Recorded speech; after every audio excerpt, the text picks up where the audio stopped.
Hello, I'm Aaron from 38535A, and today I'm going to be going over the SAWP autons in our programming explanation series. Yeah, without further ado, let's get started. The first thing I'm going to do is I'm going to show a couple videos of these autons. I'm going to explain how they worked. So, one thing specifically is that we had four variants of this auton for SAWP. The two main variants, though, were the normal and the counter. So the difference between a normal SOP and a counter SOP for high stakes was a goal order. So for a normal SOP, you would hit the long goal, the middle goal, then the long goal again, and then for a counter, it was long goal, then the middle goal. The reason is because people would score in the middle goal and hit your blocks out at the end, and what you wanted to do is you wanted to make sure to secure that middle goal by hitting it as late as possible.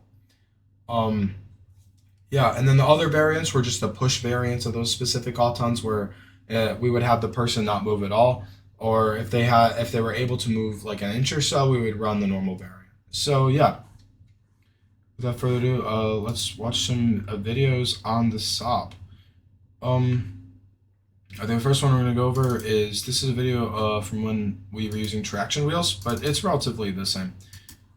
So this is the push variant, obviously. It goes, turns. This is actually a swing movement. Scores, swings off the goal, hits those blocks, locks into place, kind of misses there. Um, Goes and then scores those blocks. So yeah, the next video I want to show is when we had Omni wheels. So this is the one that we ran at von Steuben State, and we did not run this auton specifically at Worlds. But yeah, goes, swings, scores, turns off of that goal. So it's turning off of that goal. Basically, so that it doesn't cover as much lateral distance as the swing, so it kind of aligns itself better to be at that level of those blocks. So yeah, goes, puts the match loader down to secure more blocks, goes and drives and turns into there, and then goes, scores, and long goal. So that's for the normal auton. Here's a video of it working at a competition. If it wants to load. Yeah, I think you guys get the idea. So the next one I'm going to talk about is the counter variant. There were two versions of the counter variant. So this is the one that we ran at State and von Steuben. Yeah. So basically it's going in the same swing. It's going and then it's scoring. Hits those blocks. Puts the match loader down. Swings and turns into the goal, which I thought was cool. But it was actually pretty inconsistent. But I'll talk about that later. And then scores the middle goal down. For Worlds, though, because that behavior was inconsistent, we decided to go with something else. As you can see right here. So one optimization I did made is that instead of having it swing in the more obvious way into it, I decided to do what's called a quick approach on the match loader. So basically, it's using its momentum and turning into the match loader to be aligned with it. So I'll talk about that when I go over the code, since the code that I will be going over is actually a world SOP. So goes over, turns into there, scores, hits those blocks really quickly. Since we were able to optimize our intake for worlds, we were able to hit them at a very fast speed. And then it goes, turns. This first movement was a point, and then this movement, I believe, was a pose, actually. And then uses some momentum while it's turning to kind of lock itself into the goal. Hits the goal, scores the blocks. It scored it kind of late there because I think there was some sort of jam. Got those blocks there, and then hit the middle goal and score them. We obviously turned down the scoring power, whether or not the other person was going to run SOP against us. So this was the real counter variant. Yeah. And then I'm going to start talking about exactly how this auton worked. So, yeah, SOP DSR counter auton raw. So the way that I did these autons is that I wrapped. There was a main auton function that had the raw thing right here, and then I added the push parameter. That was just like for the autons where the person would need a push versus when they would not. So as you can see, I wrapped them in void signature functions that I was able to pass to the auton selector.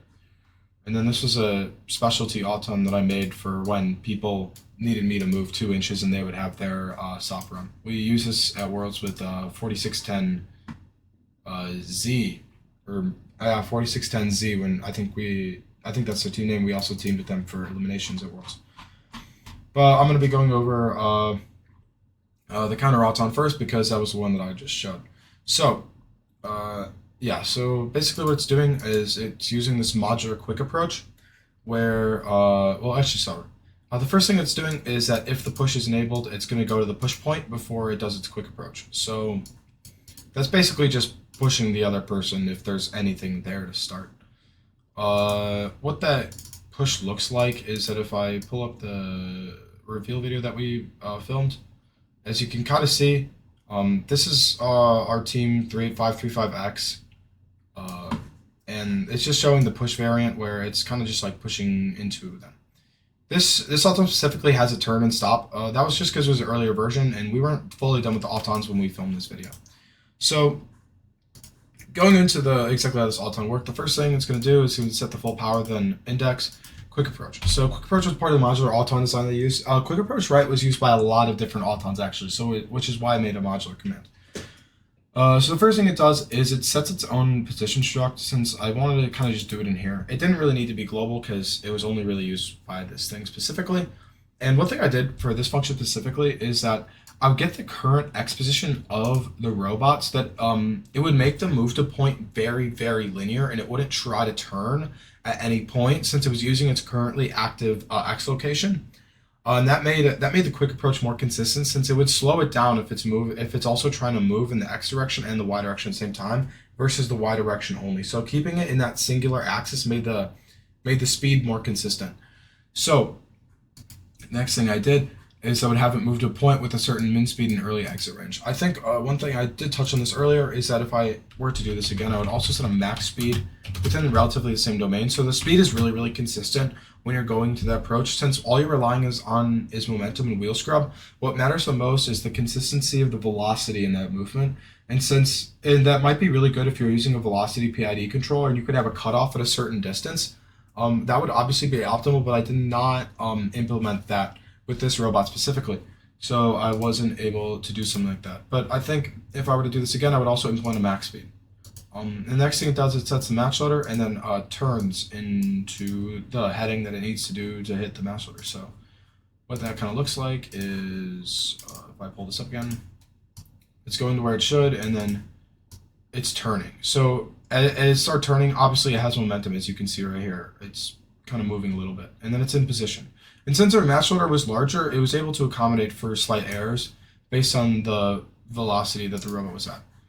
So yeah, that's how the quick approach worked. And then if I go back to the SAWP, it's providing some power, providing some pressure against the match loader using tank. This is a quick little trick that I've done for most of my autons.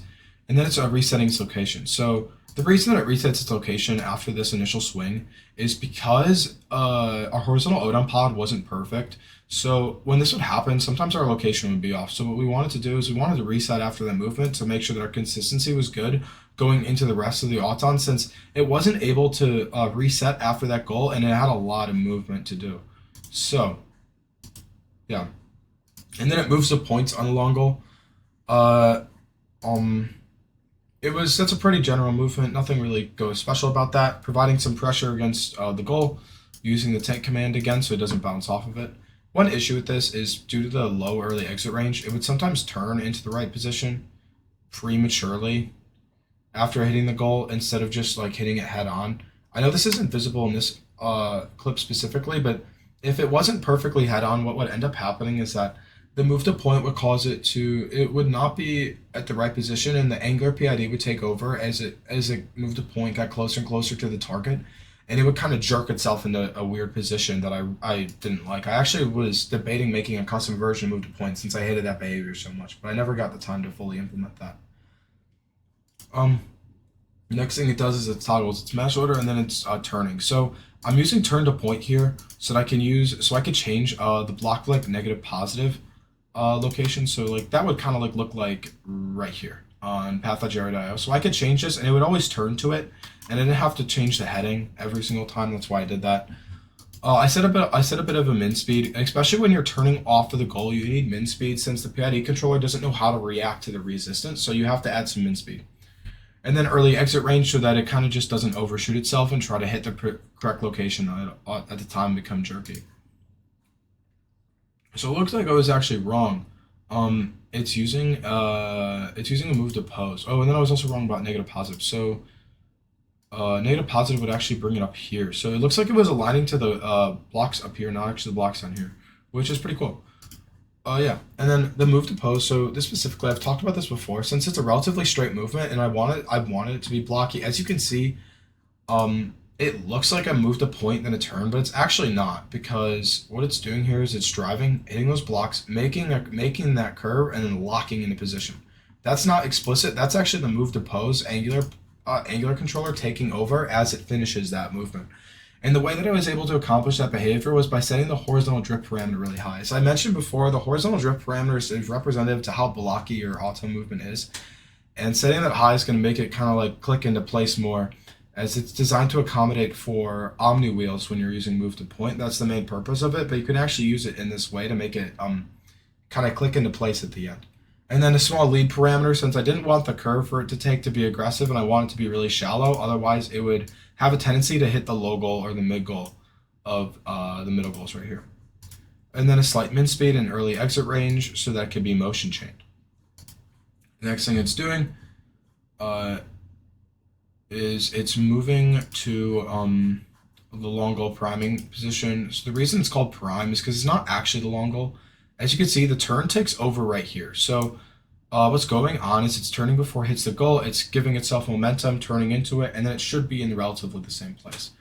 I will say having a solid domain for your velocity is best. I think having this min speed caused to be inconsistent.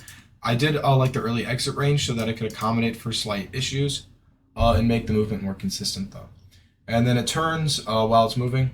And then it's driving to the goal. Nothing really too crazy right here. I think that this movement is relatively simple.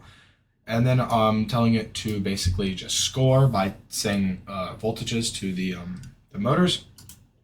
And then I'm using perform DSR quad.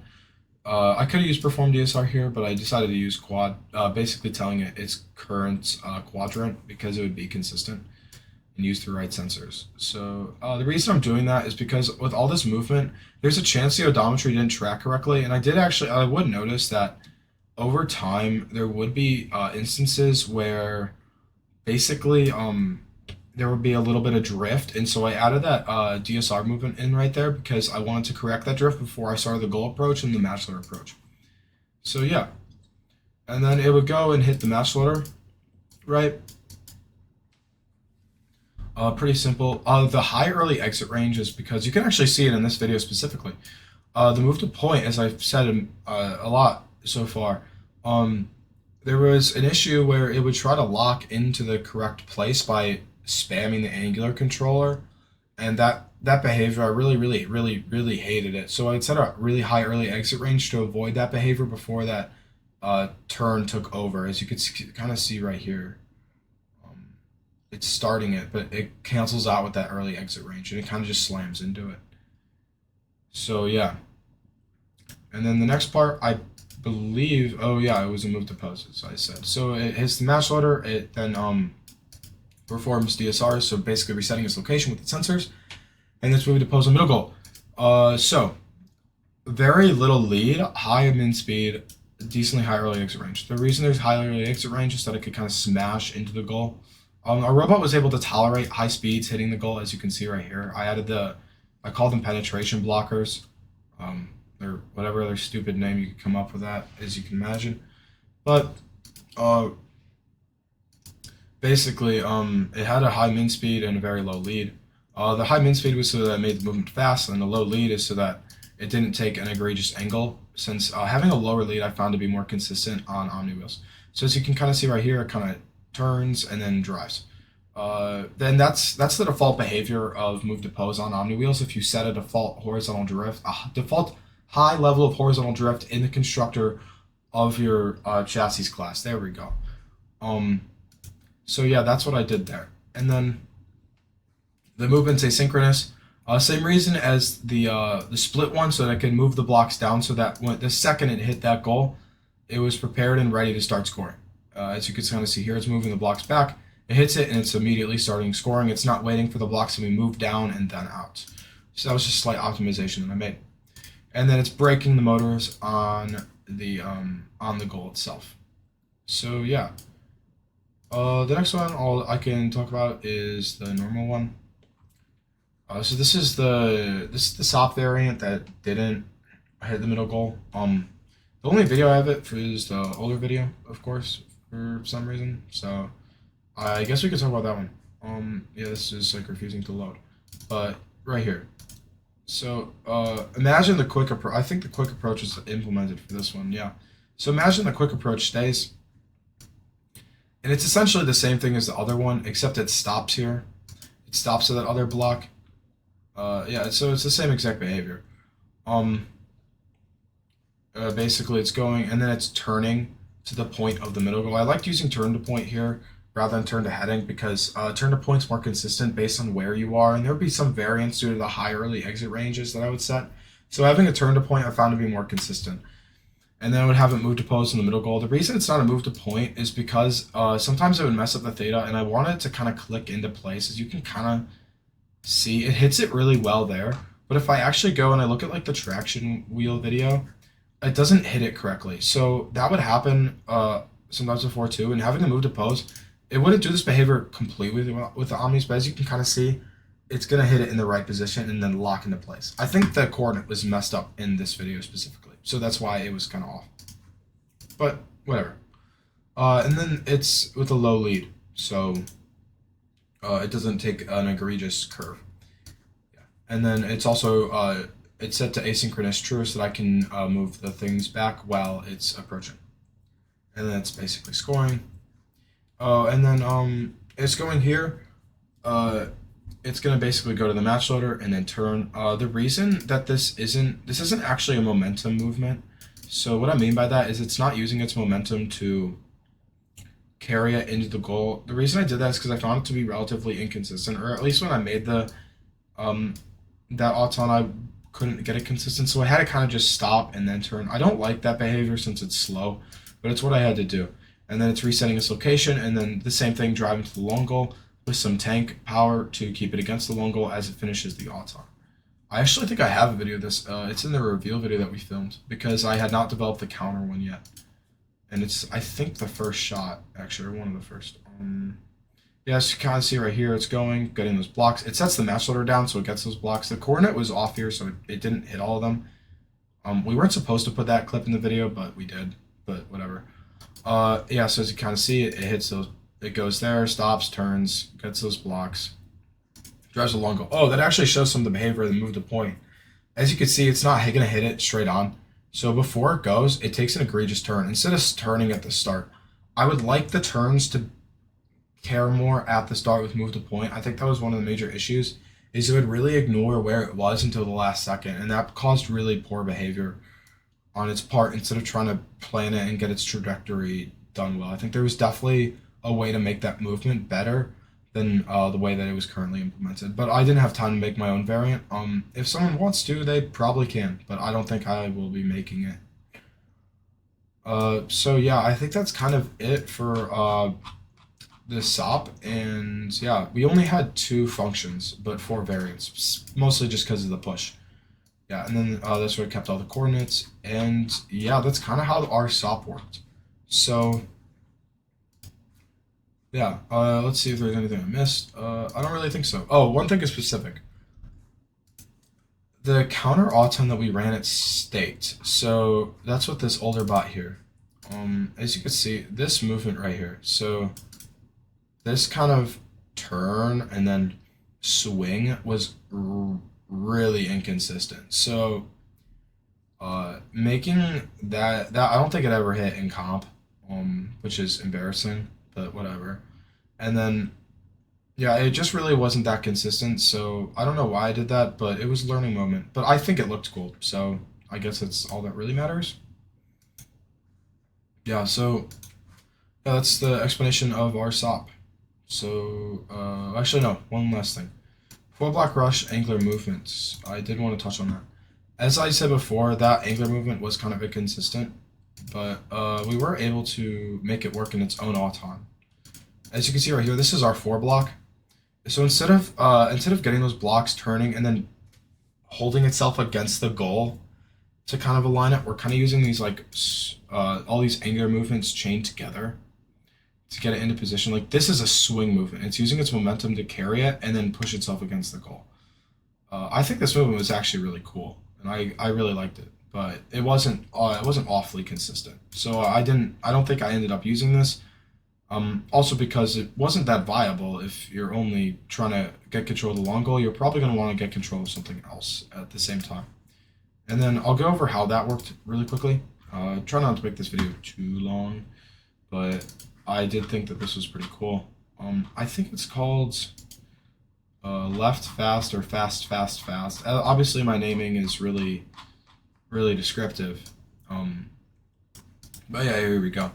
It's going to the block blip. It's swinging over it. So this is barred directly from the 7 block rush. And then I found these headings myself that work the best with apparently max speed and not min speed, whatever that was about. But turning and then swinging. So using that swing to cover that anchor, to cover that lateral movement using its current momentum to basically have it travel right into where it needed to be with the goal. So yeah, that's what that was about. And that goes over our SAWP and 4 block rush. This is like a mid-season type of thing. Oh, my caps lock was on. So yeah, that goes over that segment of this overview.